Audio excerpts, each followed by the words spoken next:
আসসালামু আলাইকুম। BBS pass দ্বিতীয় বর্ষের শিক্ষার্থীরা, মহিলা কলেজ চট্টগ্রাম আয়োজিত অনলাইন ক্লাসে ব্যবসায় আইনগত পরিবেশের অনলাইন ক্লাসে তোমাদেরকে স্বাগতম জানাচ্ছি।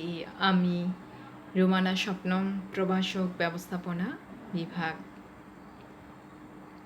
আশা করি তোমরা সকলে সুস্থ আছো, নিয়মিত ক্লাসে অংশগ্রহণ করছো এবং বাসায়ও মনোযোগ সহকারে পড়াশোনা করছো। কারণ তোমাদের পড়াশোনায় সক্রিয়তা না থাকলে আমাদের সমস্ত কার্যক্রমই ব্যর্থতায় পর্যবসিত হবে। এবং তোমাদের নিয়মিত পড়াশোনা, নিয়মিত অংশগ্রহণ অনলাইন ক্লাসে আমাদের পড়াশোনার ক্ষেত্রে যে ক্ষতি হয়েছে সেটি থেকে আমরা বের হয়ে আসতে পারব। ব্যবসায়নগত পরিবেশের গত ক্লাসের ধারাবাহিকতায় আমরা আজকেও পড়ব পণ্য বিক্রয় আইন, এবং পণ্য বিক্রয় আইনে যে সকল বিষয়গুলো আমরা পড়ব সেটি হলো পণ্য বিক্রয় চুক্তি কী, বিক্রয় ও বিক্রয় সম্মতি কী এবং এদের মধ্যে পার্থক্য। 3 নাম্বার, যদিও এখানে একটু অস্পষ্ট, পণ্য বিক্রয় চুক্তির অপরিহার্য উপাদান বা শর্তসমূহ। প্রথমে আমরা দেখি পণ্য বিক্রয় চুক্তি সংজ্ঞা। অর্থাৎ আমরা পণ্য বিক্রয় আইনে কতিপয় মৌলিক বিষয়গুলো নিয়ে জানলাম। এখন আমরা সরাসরি জানব যে পণ্য বিক্রয় চুক্তি বলতে আসলে কী বোঝাচ্ছে। সাধারণভাবে পণ্য বিক্রয় চুক্তি বলতে ক্রেতা ও বিক্রেতার মধ্যে সম্পাদিত এমন চুক্তিকে বোঝায় যার মাধ্যমে বিক্রেতা ক্রেতার নিকট তার পণ্য বিক্রয় করে। অর্থাৎ সাধারণভাবে আমরা বিক্রয় চুক্তি বলতে বুঝি সেটি হলো ক্রেতা এবং বিক্রেতার মধ্যে সম্পাদিত চুক্তি বা সম্পন্ন বা নিষ্পন্ন চুক্তি, যার মাধ্যমে বিক্রেতা ক্রেতার নিকট পণ্য বিক্রয় করে। বাংলাদেশে বলবৎযোগ্য, অর্থাৎ যে আইনটি প্রচলিত রয়েছে, বলবৎ মানে প্রচলিত রয়েছে বা বহাল রয়েছে, বাংলাদেশে বলবৎযোগ্য 1930 সালে পণ্য বিক্রয় আইনের 4(1) ধারায় বলা হয়েছে, পণ্য বিক্রয়ের চুক্তি হলো এমন এক ধরনের চুক্তি যাতে বিক্রেতা একটি নির্দিষ্ট মূল্যে ক্রেতার নিকট পণ্যের স্বত্ব হস্তান্তর করে বা করতে সম্মত হয়। এই যে সংজ্ঞাটি, এই সংজ্ঞাটি যদি আমরা খুব গুরুত্বের সাথে লক্ষ্য করি তাহলে কয়েকটি বিষয় আমরা পাব।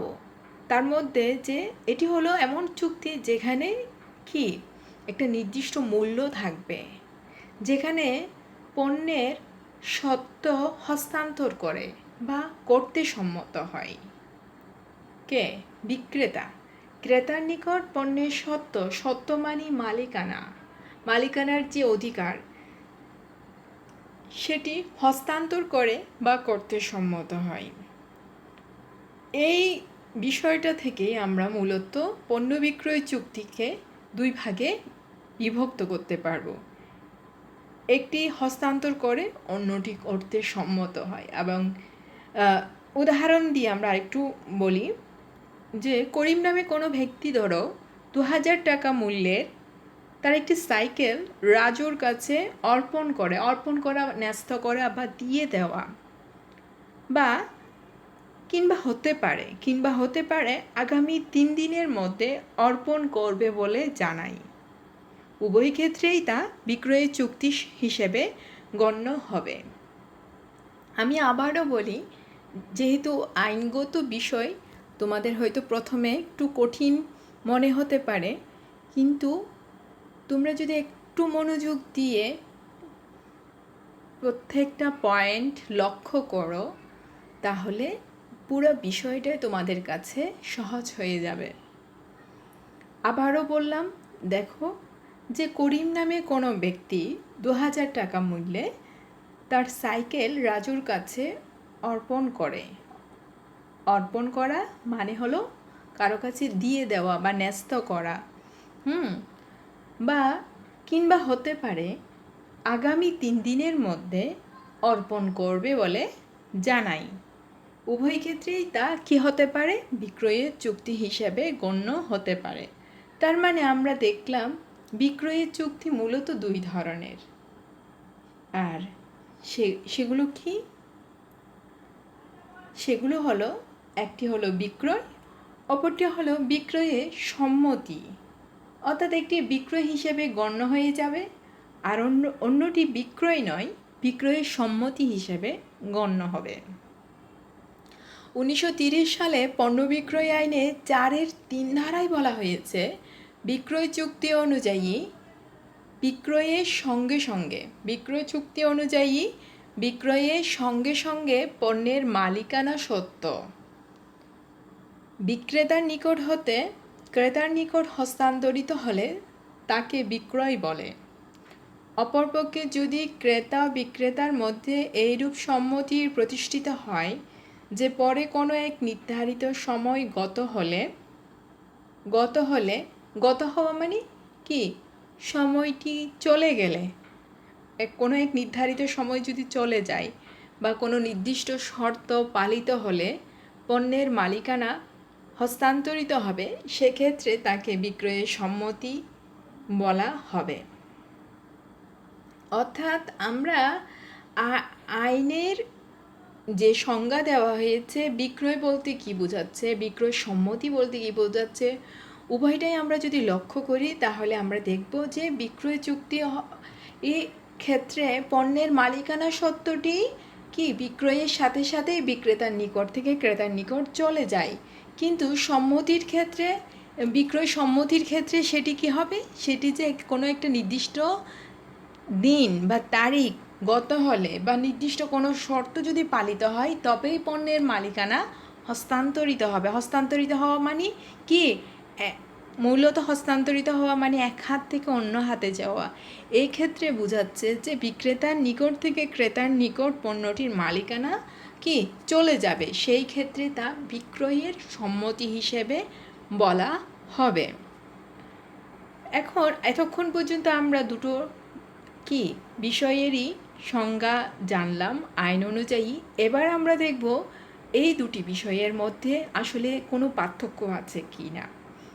হ্যাঁ, আমরা দেখছি আসলে দুটো বিষয়ের মধ্যে কিছু সূক্ষ্ম পার্থক্য রয়েছে। এই পার্থক্যগুলো কি? প্রথমত, 1 নম্বরে আমরা যে পার্থক্যটা দেখছি সেটি হলো মালিকানা হস্তান্তর। অর্থাৎ বিক্রয়ের ক্ষেত্রে সাথে সাথেই পণ্যের মালিকানা বিক্রেতার নিকট থেকে ক্রেতার নিকট হস্তান্তরিত হয়ে যায় বিক্রয়ের সাথে সাথেই। কিন্তু বিক্রয় সম্মতির ক্ষেত্রে নির্ধারিত সময় বা শর্ত পালিত হলেই তবে ক্রেতার নিকট পণ্যের সত্ত্ব হস্তান্তরিত হয়। অর্থাৎ পণ্যের সত্ত্বটি কেবল নির্ধারিত শর্ত বা সময় পার হলেই কি ক্রেতার নিকট চলে যাবে বা হস্তান্তরিত হবে। কিসের ক্ষেত্রে? বিক্রয়ের সম্মতির ক্ষেত্রে। কিন্তু বিক্রয়ের সাথে সাথেই মালিকানা সত্ত্বটি ক্রেতার নিকট চলে যায়, বিক্রেতার নিকট থেকে ক্রেতার নিকট চলে যায়। এরপর আমরা দেখব ঝুঁকি হস্তান্তর।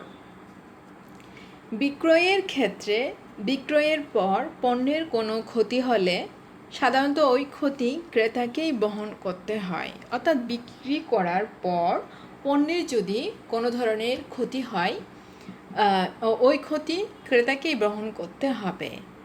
আর বিক্রয়ের সম্মতির ক্ষেত্রে যতক্ষণ পর্যন্ত পণ্যের মালিকানা হস্তান্তরিত না হচ্ছে, অর্থাৎ না হওয়া পর্যন্ত, পণ্যের মালিকানা হস্তান্তরিত না হওয়া পর্যন্ত এর যদি কোনোরূপ ঝুঁকি, এর কোনোরূপ ক্ষতি হলে পণ্যের বিক্রেতাকেই তা বহন করতে হবে। এরপর হলো প্রতিকার। যদি পণ্যের মূল্য না পেলে, অর্থাৎ যদি কোনো কারণে চুক্তি ভঙ্গ হলে চুক্তি ভঙ্গ করলে যে বিক্রেতা পণ্যের মূল্য না পেলে মাল আটকে রাখতে পারে, পরিবহনাধীন পণ্য ফিরিয়ে নিতে পারে। কিসের ক্ষেত্রে? বিক্রয়ের ক্ষেত্রে, যে পুনরায় পণ্য বিক্রয় করতে পারে, অথবা ক্রেতার বিরুদ্ধে মূল্যের জন্য অথবা ক্ষতিপূরণের দাবি জানিয়ে কি করতে পারে? মোকদ্দমা মানে হলো মামলা দায়ের করতে পারে বিক্রয়ের ক্ষেত্রে। কিন্তু বিক্রয় সম্মতির ক্ষেত্রে যদি কোনো পক্ষ চুক্তি ভঙ্গ করলে অপর পক্ষ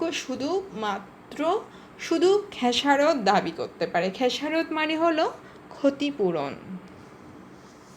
চুক্তির প্রকৃতি: বিক্রয় একটি আসলে সম্পন্ন চুক্তি। সম্পন্ন চুক্তি মানে একেবারে নিষ্পন্ন মানে প্রথম থেকে শেষ ধাপ পর্যন্ত সবগুলো ধাপ, আইন অনুযায়ী সবগুলো ধাপ যেখানে পালন করা হয় সেটি হলো সম্পন্ন চুক্তি। আর বিক্রয়ের সম্মতি হলো একটি সম্পাদ্য চুক্তি। সম্পাদ্য চুক্তি মানে যে চুক্তিটা এখনও পুরোপুরিভাবে নিষ্পন্ন করা হয়নি বা শেষ করা হয়নি, যেটি ভবিষ্যতে হবে, সেটি হচ্ছে সম্পাদ্য চুক্তি। পণ্যের ক্রোক: বিক্রয়ের সাথে সাথে পণ্যের মালিকানা হস্তান্তরিত হয় বিধায় বিক্রেতার দখলে পণ্য থাকলেও তার বিপক্ষে তা ক্রোক করা যায় না। অর্থাৎ বিক্রয়ের ক্ষেত্রে কি পণ্যের মালিকানা যেহেতু সাথে সাথেই হস্তান্তরিত হয়, তাই বিক্রেতার পক্ষে তা ক্রোক করা যায় না। আর বিক্রয় সম্মতির ক্ষেত্রে পণ্যের মালিকানা ক্রেতার নিকট হস্তান্তরিত হওয়ার পূর্ব পর্যন্ত কি পণ্য ক্রোক করা যায়। কোনো কারণে যদি কোনো সমস্যা দেখা দেয়, সেই ক্ষেত্রে কি করতে পারে? বিক্রেতা চাইলেই পণ্যের মালিকানাটা ক্রেতার নিকট হস্তান্তরিত হওয়ার পূর্ব মুহূর্ত পর্যন্ত পণ্য ক্রোক করতে পারে। সংশ্লিষ্টতা: বিক্রয় সাধারণত বিদ্যমান। সংশ্লিষ্টতা বলতে আসলে এখানে কোন ধরনের পণ্যের সাথে এটি সম্পর্কিত সেটি বোঝাচ্ছে। যে বিক্রয় সাধারণত বিদ্যমান ও নির্দিষ্ট পণ্যের সাথে সংশ্লিষ্ট। আমরা এখানে বললাম বিদ্যমান এবং নির্দিষ্ট পণ্য। আমরা যখন প্রথম ক্লাসে পণ্যের শ্রেণীবিভাগ পড়েছি, অর্থাৎ আইনানুগ দৃষ্টিতে পণ্যকে কয় ভাগে ভাগ করা যায়, সেখানেই আমরা বলেছি যে বিদ্যমান এবং নির্দিষ্ট পণ্যের সংজ্ঞাটা কী। চাইলে তোমরা সেখান থেকে দেখে নিতে পারো। তো বিক্রয় সাধারণত বিদ্যমান ও নির্দিষ্ট পণ্যের সাথে সংশ্লিষ্ট, আর বিক্রয়ের সম্মতি সাধারণত অনির্দিষ্ট ভবিষ্যৎ ও ঘটনা সাপেক্ষ পণ্যের সাথে সংশ্লিষ্ট। আশা করি এই যে এতক্ষণ ধরে আমরা বিক্রয় এবং বিক্রয় সম্মতির পার্থক্যগুলো পড়ালাম, তোমরা তোমাদের বুঝতে সহজ হচ্ছে বা হবে। আর যদি আরও একটু ধারণাটি পরিষ্কার করতে চাও, তাহলে তোমরা বইয়ের সাহায্য নিতে পারো। এরপর আমরা পড়ব পণ্য বিক্রয় চুক্তির অপরিহার্য উপাদান বা শর্তসমূহ। অর্থাৎ একটি আইন অনুযায়ী একটি চুক্তি, পণ্য বিক্রয় চুক্তি যদি হতে চায়, তাহলে তাদের যে সকল উপাদানগুলোর উপস্থিতি অবশ্যই থাকতে হবে এবং যাদের অনুপস্থিতিতে এটি পণ্য বিক্রয় চুক্তি হিসেবে গণ্য হবে না, সেই সকল উপাদানগুলো বা শর্তগুলো নিয়ে আমরা এখন আলোচনা করব। প্রথম যে উপাদানটি দেখছি বা প্রথম যে শর্তটি দেখছি, সেটি হলো অস্থাবর সম্পত্তি বিক্রয়। অর্থাৎ পণ্য বিক্রয় চুক্তি হতে হলে অবশ্যই অস্থাবর সম্পত্তি হতে হবে। এখন অস্থাবর কি? অস্থাবর হলেও যেটি এক স্থান থেকে অন্য স্থানে যে সম্পত্তি বা পণ্যটিকে আমরা কি করতে পারবো? সরানো যাবে বা নাড়ানো যাবে, মুভ করা যাবে। মুভেবল প্রপার্টি, ইংরেজিতে যাকে বলে মুভেবল প্রপার্টি। আর যেটি সরানো যায় না বা নড়ানো যায় না, যে সকল সম্পত্তিগুলো, সেগুলো পণ্য বিক্রয় চুক্তির আইনের অধীনে হবে না। যেমন ধরো দালান কোঠা কিংবা ধরো কোনো জমি বিক্রয়ের চুক্তি পণ্য বিক্রয় চুক্তি আইনের অধীন নয়। তাহলে আমরা কি বলবো? যে মামলাযোগ্য দাবি অর্থ ছাড়া সকল প্রকার অস্থাবর সম্পত্তি পণ্য বিক্রয় আইনের আওতায় আসবে। সুতরাং স্থাবর সম্পত্তি ভিন্ন অন্য কোনো সম্পত্তি বিক্রয়ের চুক্তি পণ্য বিক্রয়ের আইনের আওতায় আসে না। সে হিসাবে জমি বিক্রয়ের চুক্তি বা দালানকোঠা বিক্রয়ের চুক্তি এই আইনের অধীন নয়, যেহেতু এরূপ সম্পত্তি সরিয়ে বা নড়িয়ে অন্য কোথাও বিক্রয় করা যায় না। এরপর হলো অর্থের বিনিময়ে পণ্য। যে পণ্য বিক্রয় চুক্তিকে অবশ্যই অর্থের বিনিময়ে পণ্য বিক্রয়ের চুক্তি হতে হবে, তবে আংশিক পণ্যের বিনিময়ে হলেও তা পণ্য বিক্রয় বলে গণ্য হতে পারে। এরপর হচ্ছে দুটি পক্ষ অবশ্যই আইনগতভাবে পণ্য বিক্রয় চুক্তি হলে দুটি পক্ষ থাকতে হবে, যে একটি পক্ষ বিক্রেতা অন্য পক্ষ ক্রেতা। বিক্রয় চুক্তির ফলে যেহেতু পণ্যের মালিকানা হস্তান্তরিত হয়, সুতরাং একই ব্যক্তি ক্রেতা বিক্রেতা হতে পারে না, তবে আংশিক একজন মালিক অন্য একজন আংশিক মালিকের নিকট পণ্যের নিজ অংশ বিক্রয় করতে পারে। এরপর হচ্ছে প্রস্তাব এবং স্বীকৃতি। যে প্রস্তাব করা আইন অনুযায়ী এক পক্ষ ও কোনো একটি পণ্য ক্রয় করার ইচ্ছা প্রকাশ করতে পারে এবং অপর পক্ষ আইন অনুযায়ী তার পণ্যটি অন্য পক্ষের নিকট বিক্রয়ের সম্মতি জানাতে পারে। এটিকেই বলা হচ্ছে প্রস্তাব ও স্বীকৃতি। তারপর হলো চুক্তি সম্পাদন পদ্ধতি। পণ্য বিক্রয় আইনের 5-2 ধারায় বলা হয়েছে, বিক্রয় চুক্তি লিখিতভাবে বা মৌখিক কথার মাধ্যমে বা আংশিক লিখিত আংশিক মৌখিকভাবে সম্পাদিত হতে পারে।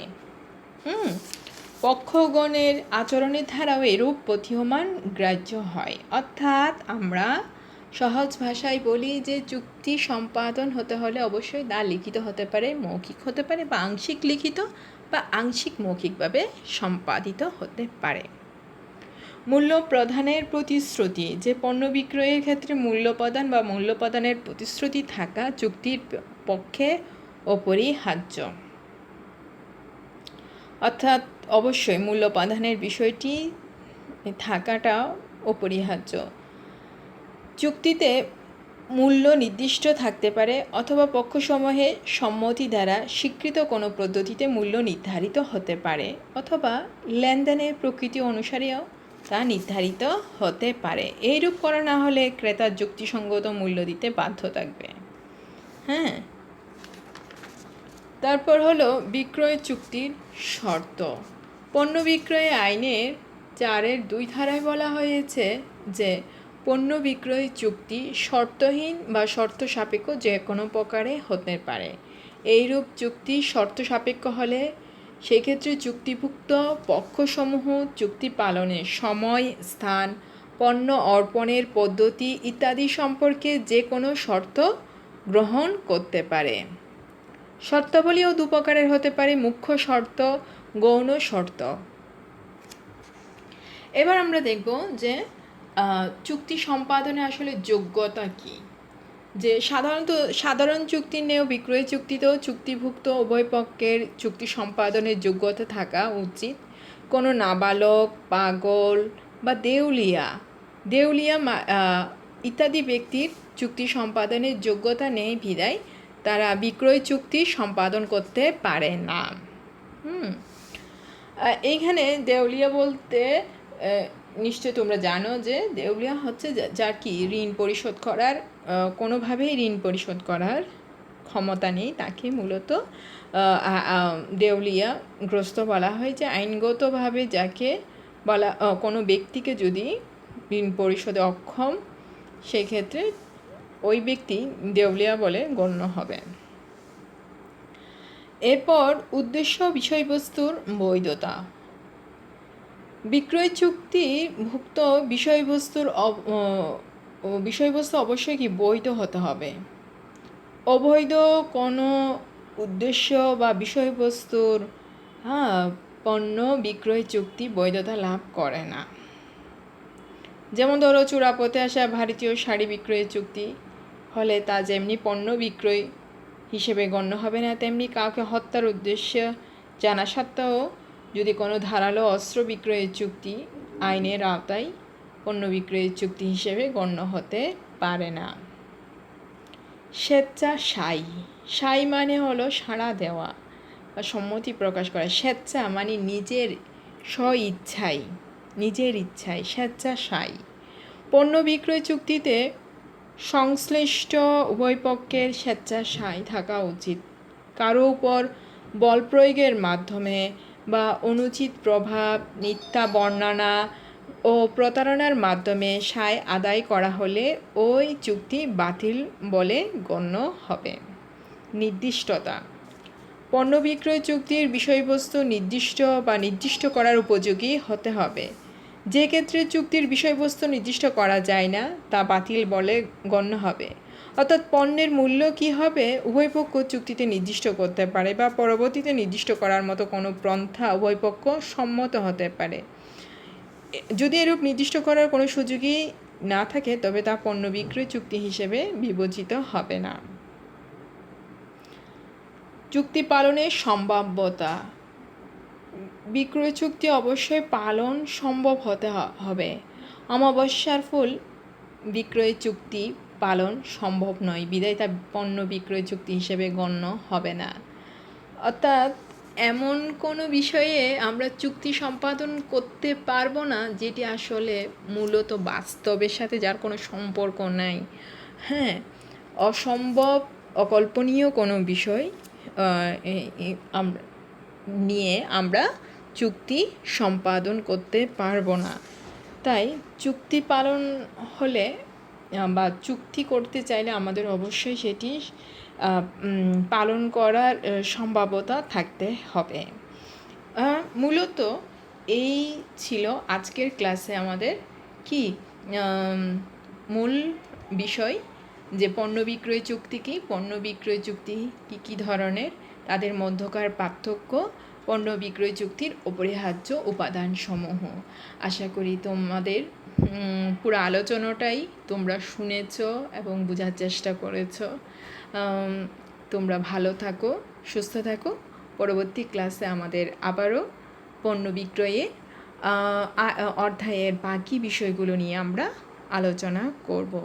ভালো থাকো সবাই, সুস্থ থাকো।